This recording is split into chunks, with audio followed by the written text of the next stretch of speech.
Salut à tous, j'espère que vous allez super bien. Ici, coach Marina Minogou, votre coach experte en vie de couple et éducation des enfants. Toujours un plaisir pour nous de vraiment s'entretenir avec vous sur tous les plans, bien sûr. Spécialement dans cette vidéo, je viens vous raconter une histoire réelle que j'ai vécue et à l'issue de ça, je vais vous expliquer pourquoi à un certain moment, il faut faire confiance en soi et laisser vraiment les autres éléments de la vie venir naturellement en vous. C'était un jour après une formation, parce que moi j'avais reçu ma formation et 3 mois plus tard, il y a une jeune fille qui est venue pour faire la formation en développement personnel leadership au centre du coach Simon Ouedraogo. À l'époque, c'était en 2016. Bien sûr. Et quand elle a fini, il fallait faire la prospection. Quand on a été pour la prospection, à la base, on nous dit, quel que soit alpha, il faut toujours avoir foi. Il faut toujours se dire que tant que c'est pas fini, il faut jamais abandonner. C'est ça que moi, j'avais attrapé ce jour-là. Et on est sorti. Quand on est sorti, il fallait passer par les gares. Nous, on est allé à la gare. On a fait le tour. Parce que moi, j'avais ma philosophie. Je sors jamais avec l'argent si c'est pas l'argent du bus à 200 francs. Tout en me disant que si j'ai pas vendu, je ne mange pas. Si je sors et que jusqu'à 13h, 14h, j'ai pas vendu, je ne mange pas. Et cette philosophie m'amenait à vendre très tôt le matin parce que mon pain quotidien devait sortir de là-bas, bien sûr. Et ce jour-là, on est parti. C'est sa moto. Elle m'a remorqué. Et quand on est arrivé dans les gares, on a commencé à travailler. 2 heures après, on s'est vu puisque il faut aller à 7h et à 9h, il fallait changer de gare parce que tout simplement, il fallait pas rester sur un seul lieu, bien sûr. Et comme on s'est donné rendez-vous, quand on est arrivé, elle m'a demandé, Marina, toi, tu as vendu combien? Parce que je l'ai accueilli. Bon, on s'est rencontrés et moi, je souriais, quoi. Matin très tôt, mais elle avait un peu le visage serré. Elle dit, toi, tu as vendu pour combien? Je dis, je n'ai rien vendu. Elle me dit, c'est pas vrai. Et elle avait vendu pour 3000. Ça veut dire qu'elle avait vendu 6 parfums. De 7h à 9h, elle avait déjà eu 3000 francs. Et moi, je n'ai rien eu. Mais elle me demandait pourquoi il faut que moi je l'explique. C'était un sérieux problème.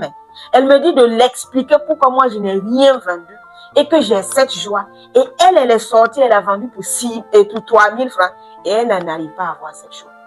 Et qu'est-ce que je lui ai dit? J'ai dit, lors de la formation, si tu as bien écouté, on dit c'est pas le début, mais le bilan se fait en fin de journée. Moi, je suis sortie, je n'ai rien vendu.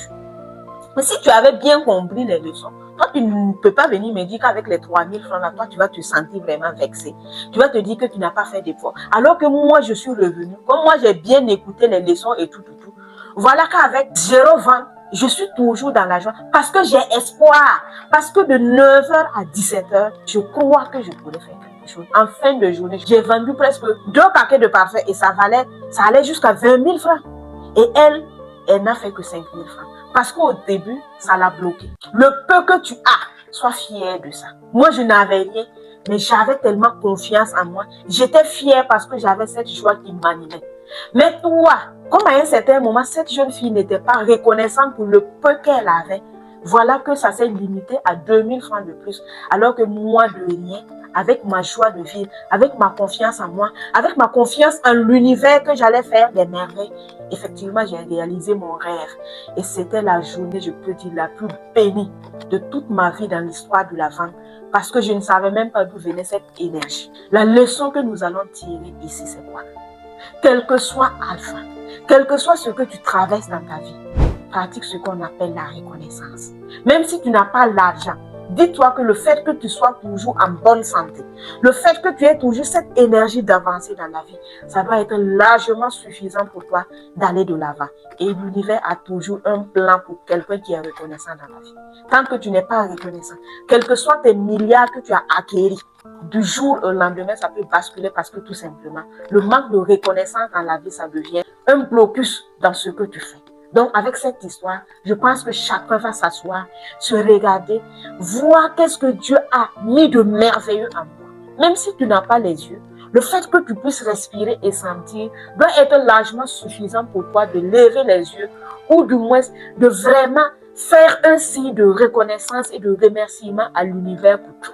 Même si tu n'as pas l'odorat, le fait que tu aies les yeux pour suivre, par exemple, ce programme, ou bien avoir vraiment cette mentalité que tu as, doit te permettre d'être reconnaissant, de lever les yeux encore et faire ce signe de remerciement. Parce que c'est avec les petits gestes, les petits faits et gestes, la reconnaissance des petites choses dans la vie vont t'apporter de grandes choses et tu seras agréablement surpris dans l'avenir si tu es vraiment reconnaissant pour les petites choses que tu as. Et c'est ce que je fais tous les jours. D'autres me demandent, toi là, donc toi tu n'as jamais eu de problème quoi. Je l'ai travaillé avec des milliers de personnes. Qu'est-ce que vous ne rencontrez pas? Quel type de personnes vous ne rencontrez pas dans votre vie? Mais on laisse personne venir chier dans notre esprit. On ne laisse pas les gens avec leur mauvais comportement venir vraiment barrer ou du moins supprimer cette reconnaissance qu'on a en nous. Parce que tous les jours, nous pratiquons ce qu'on appelle la reconnaissance. Et ceux qui sont vers nous connaissent ça. Ceux qui sont à côté de nous savent que nous sommes très reconnaissants. Voilà, parce que je me rappelle aussi d'une histoire qu'un jeune a suivi les conférences de M. Ouedraogo et s'est levé, payé son enveloppe, mettre 1000 francs. Je dis bien 1000 francs que la personne a mis. Je peux dire que peut-être c'était son dernier billet qu'il a mis dans l'enveloppe pour venir donner à M. Ouedraogo. Et quand il a pris l'enveloppe, arrivé le soir, il m'a dit que c'est l'une des personnes qui me suit, qui était tellement heureux de m'écouter, qui m'a donné les 1000 francs tout simplement. C'est pas que cette personne se dit que je suis à 1000 francs près, mais il a mis tout son cœur et tout son amour dans ces 1000 francs. Je garde ces 1000 francs et je sais que ces 1000 francs sont toujours à quelque part dans la maison. Parce que tout simplement, on fait attention aux faits et gestes, même les plus minimes. Parce que lorsque tu es dans cette position, la vie va t'ouvrir toutes les portes, bien sûr. Mais malheureusement, nous avons des gens à un certain moment. Si ce n'est pas grand, eux-mêmes, ils ne te regardent pas. Si tu n'arrives pas à manger, boire et dormir bien, eux-mêmes, ils ne te regardent pas. Même un enfant qui est un peu sale, vous allez voir des gens, des adultes qui vont vraiment les rejeter. Et quand vous êtes dans cette position, mieux vous changez. Donc, je résume en disant que nous devons vraiment être reconnaissants envers les petites choses pour que les grandes choses vraiment nous ouvrent leurs portes. C'est la même chose avec l'argent. Le respect que tu as pour 100 francs, 200 francs, va permettre à ces 100 francs-là de t'ouvrir les portes de 500, 1000 francs, 10 000, jusqu'à 1 milliard, 5 milliards, tout ce que tu veux dans la vie. Donc, tel est le secret aussi de la vie. Être reconnaissant envers, ou du moins être reconnaissant pour les petites choses et les grandes choses là vont vous surprendre agréablement dans votre vie. Si cette vidéo vous a plu, likez et partagez. Abonnez-vous à nos différentes pages pour plus de contenu, bien sûr. Sur ce, je vous dis merci beaucoup. C'était Coach Marie Laminou, votre coach expert en vie de couple et éducation des enfants. Bisous.